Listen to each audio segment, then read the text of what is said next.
What up, everyone? This is Josh Rubin from East West Healing and Performance, and today I want to talk about 5 tips so you can understand if your workout is working for you or against you, and to make sure that your workouts are supporting you. But before we get started, don't forget to like our video, show us some support. Don't forget to subscribe to our awesome channel, and don't forget to hit that notification button so when we put out a video every single week, you get notified.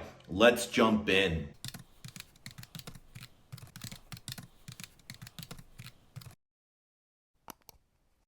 Movement. Everyone should be working out. Everyone should be moving. The thing is, we need to make sure that what we're doing meets our body where it's at in this phase of our life, our healing state, that day, etc. Working out is beautiful. It helps the body, release different hormones and neurotransmitters. It helps us produce more mitochondria. It helps the body with circulation and blood flow. It has so many positive qualities. No matter if you're just going for a walk or you're doing something super intense like CrossFit or Olympic lifting, right? Different ends of the spectrum, or running 26 miles, which I would never want to do. But it's all one and the same depending on who we are. Now, of course, working out can be a stress, and 99% of the time working out is a stress because we're breaking the body down and we're building it back up. So we have to make sure we're finding that fine line, right? Is the demands being placed on my body really just exceed what it can handle? Or am I spending some energy, but I'm able to replenish that and have no side effects from my workout? So the first tip is make sure that whatever you're doing, right, that you leave refreshed. You're done with your workout and you're not rolling around on the floor. You don't need an hour to leave the gym or get off the bike. Whatever you're doing, you can actually feel refreshed. You feel energized a few minutes later. It just feels good to do what you're doing, right? That is tip number 1. Now, you can see that most of us don't do that. I used to do CrossFit. I did it competitively. I did it for 8 or 9 years. And I used to be rolling around on the ground at the end of workouts for a good 5 to 10 minutes. And then I would take another 5 to 10 minutes to catch my breath, another 5 to 10 minutes to nourish myself. And before I knew it, 45 minutes later to an hour later, I'm ready to leave the gym post-workout, right? It shouldn't be like that. We should feel refreshed, not have to go home and just sit down, not feel shaky, not feel dizzy. We should feel invigorated. Number 2, train smarter, not harder. Listen to your body. Listen to your body every single day. Listen to what you're doing. Listen to the demands you're placing on your body, the weight you're using, what you're doing, the intensity, all these different things, because this kind of goes with number 1, but there should be no negative side effects. There should be no yes, on the days I work out, I don't sleep good, right? That shouldn't happen. That's your body telling you, hey, this workout is becoming too much of a stress. Now it's actually tapping into your ability to repair and regenerate and recover and really boost that immune system up. So if it's working against you, you need to know, okay, I need to change what I'm doing a little bit, whether it's the workout, the intensity, the frequency, etc. Third is optimal times to work out. Now, this isn't a utopic society because most of us work, we can't do this. I'm just giving you a tip because if you can, it could really benefit you ton. Now, when you look at your circadian rhythm, it's a bell curve. So it flatlines like in the morning because we're waking up. It goes up between, depending on what you read, 9 and 12, peaks midday between 12 and 3, and then starts to go down again, right? Because we're recovering and going back into hibernation or sleep, right?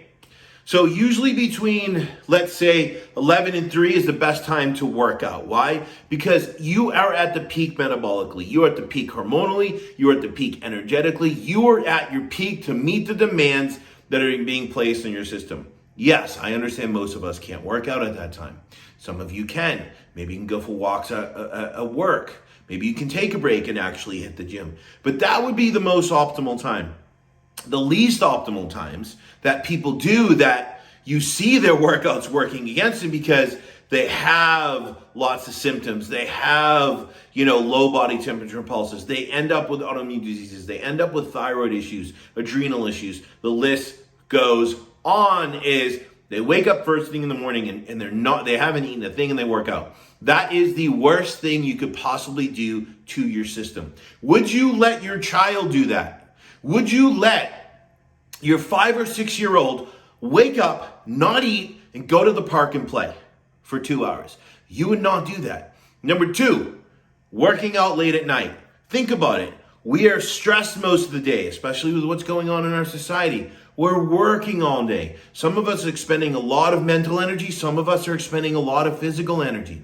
A lot of the times, you might be eating to meet your needs during the day and eating 3 to 4 to 5 to 6 meals. Most of you aren't. You're waking up, you're fasting, you're having coffee. You get to work, you might eat lunch. If you do, it's the pizza that they serve, or it's the donuts that they serve, or it's the food someone brought in the break room. And then you might have a midday bar, and then you go work out, right? That is the worst time, because now physiologically all day with the stress of the day, it's almost like physiologically you're working out all day, and then you go to work out when you haven't eaten enough to meet the demands of the workout. So now once again, the workout becomes a stress. Those are not the most optimal times. If you have to do it, at least wake up, eat something nice and dense to put logs on the fire to get the metabolism going, then work out. If you're going to work out at night, at least make sure that you're taking times of the day to take a step back and pause and breathe and get yourself physiologically off that roller coaster. Take the time to make sure that you're eating during the day at different frequencies to meet your metabolic needs, to fuel yourself so you can work out at night. The fourth tip is listen to your body. An example we use is like a green, yellow, red day. So let's just go with sleep. Of course, it could be many other things, right? But let's just use this as an example. Let's say you had a bad night's sleep. Whether your kids woke you up, whether you didn't sleep good, whatever it may be, you had a bad night's sleep on a Monday night going into Tuesday. But Tuesday is a workout day for you. This is a red day for you. Or you could say a yellow, depending on how crappy you felt, right? You just feel horrible. You didn't sleep. The first thing you think about when you wake up is, I cannot wait to go back to bed. That's a red day. Then you have to work out. Listen to your body. This is a day that you shouldn't work out. This is a day you should not go to the gym. You should nourish yourself during the day with food. You should nourish yourself with different pockets of me time during the day. Maybe you just go for a walk. Maybe you do breath work. Maybe you stretch. Listen to your body, right? Or maybe it was a bad night's sleep. You feel kind of yellow. Should I work out? Shouldn't I work out? Right? You're kind of yellow. I woke up at 5 when I usually wake up at 7, but I couldn't fall back asleep, right? It wasn't horrible, but it wasn't like perfect. That's a yellow day. Maybe on these days you're like, well, I want to go to the gym, but maybe I do clusters. Maybe I'm supposed to do sets of 12 and I do a set of 4 and rest 30 seconds, another set of 4 and rest 30 seconds, another set of 4 and rest 30 seconds. Maybe you're taking more rest. Maybe you use lighter weights. Maybe you do less sets. Maybe you just go to the gym and do cardio instead of weights. Maybe you just do weights and don't do any cardio, right? There's different things you do. Maybe you go to the gym and let breath dictate your movement, and you do movement and intensity that can only breathe through your nose to keep your body in first and second gear in a parasympathetic state. So there's a lot of things you can do to adapt instead of just saying, this is my protocol, I need to work out no matter how I feel. So it doesn't have to be sleep, it could be anything, but think about that. And lastly, and this pulls it all together, how do you know what to do? How do you know if your workout is working against you or for you? Here's a simple tool. Body temperature and pulse. All you need is a simple thermometer that you can put in your mouth. It doesn't have to be mercury. It can be digital or electric or battery powered, whatever you want to call that. And you can take your pulse, right? Take your body temperature and pulse 30 to 45 minutes seated post-workout, okay? Now, what you're looking at with body temperature and pulse is you're looking at the state of the cell. Is the cell producing energy, or which we want is like money in the bank, green, we're not accruing debt, or are we producing exhaust? Red, we're expending too much energy, money's flying out the window, we're going into debt. You're looking at cell health. Normal body temperature and pulse, 97.8 to 98.6, or 36.5, 37 Celsius. Normal pulse for us is anywhere from about 70 to 85. Anything over 85, right, you're running from a line. Anything below, you're going into a deep parasympathetic frozen state, in a nervous system state. So take your body temperature and pulse 30 to 45 minutes post-workout seated. If your temperature is normal, but your pulse is really high, it's above 85, that's telling you that the workout was too much for your system.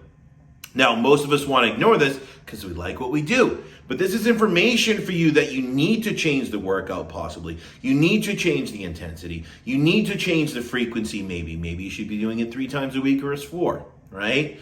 Or maybe it's telling you that this day was a yellow day and you worked out anyway and you treated it like a green day. You know, I can do anything I want, but my body's stressed. So if body temperature is normal, pulse is high, it's telling you you need to change your workout. Maybe what you're doing doesn't meet your metabolic needs. Maybe you're doing CrossFit and you shouldn't be, right? Maybe you're doing Olympic lifting and you shouldn't be. Maybe you don't have the state to be doing those, right? So you need to change something. Number 2, if your pulse is normal but body temperature is low, that's telling you energy-wise you didn't meet your body's demands.